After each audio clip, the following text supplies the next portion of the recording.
Ayan, dito na po tayo. Kay Ilonggo, ano. Ayan po, oh. Mataas. So, pag may tamay kay Ilonggo, makaakyat tayo dyan. So, maganda ang tanawin, oh.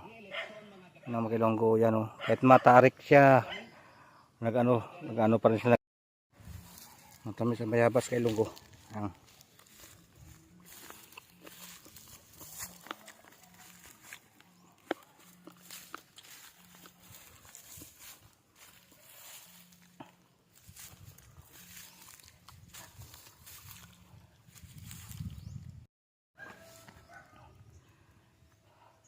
Ito tayo mga kailonggo, akit sa bukid, no?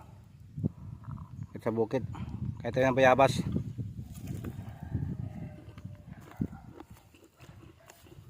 Daming bunga bayabas mga kailonggo, oh. Ito.